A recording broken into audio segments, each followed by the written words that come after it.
This week, I thought we'd discuss nothing in particular, just like every week. Anyway, spent some time in the pool getting acclimated to some new gear, scuba diving.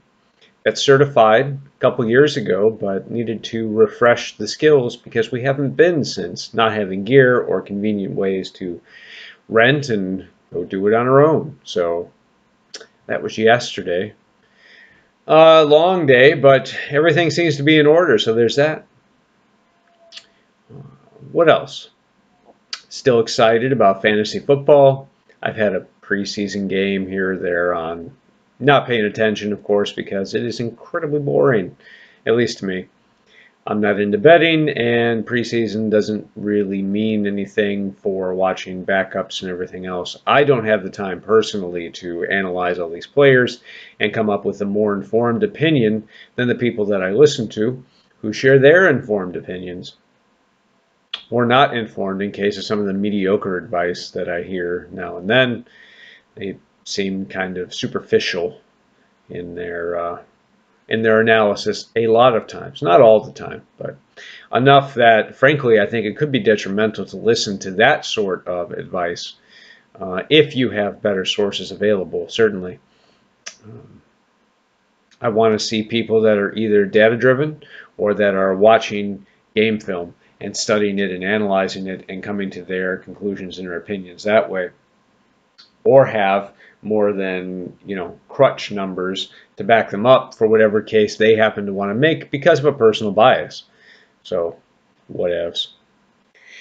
What else we got? Dragon Ball Recut. Still checking that out. Still good stuff. Played a little bit of No Man's Sky.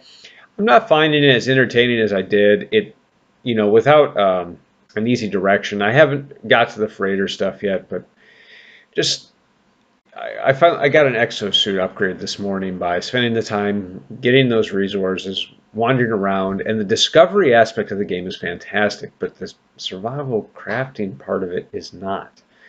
So I don't know. It's just it's okay, and in small doses, I think. Whatever. Valkyria Chronicles 4. Been playing the demo on the Switch. I love Valkyria Chronicles, so I was disappointed to find that, so far I've seen one new element that I can recall, which was the inclusion of a mortar unit. I haven't finished the demo yet, and I haven't seen any other real news on it. But other than that, I'm not really seeing anything new. So great, more of the same from before, I'm on board. But I was hoping to see some sort of new or deeper elements included. We'll see. Hopefully that comes. Didn't see it in the demo. If you like Valkyria Chronicles, you're probably like this. It's basically more of the same so far from what I can tell from a demo. So, yeah, go play yourself. And Dragon Ball FighterZ. I'm not a fighting game person. Obviously, I do now like Dragon Ball, but I went and checked it out, the beta on the Switch, and I only did a few of the tutorials and such, and surprisingly, I thought it was kind of enjoyable. I suck at fighting games, but it wasn't even necessarily knowing who the characters were. Like, the gameplay itself was pretty good, and I'm just not into fighting games mostly. I did Injustice a little bit ago, got it dirt cheap, and my wife's a huge comic book nerd.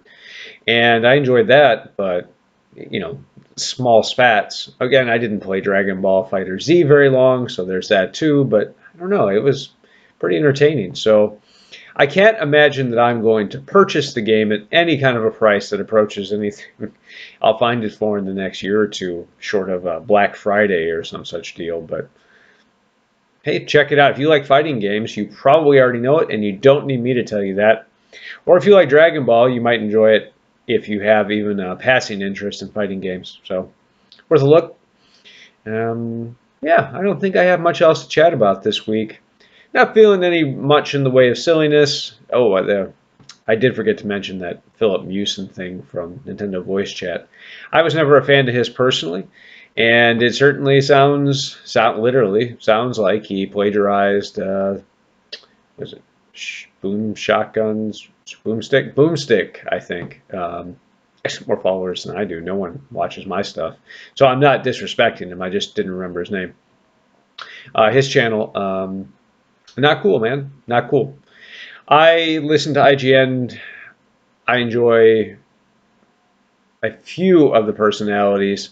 I honestly don't go there for their review and their content. It's just very like superficial, very, I don't know. I don't go to GameSpot either. So maybe I'm just old and crotchety. A Giant Bomb. I'll check out other review sites. Can't remember where I go in general. IGN though, no, not so much. Not for me. So disappointed to hear about that. I didn't care for this Mucin person.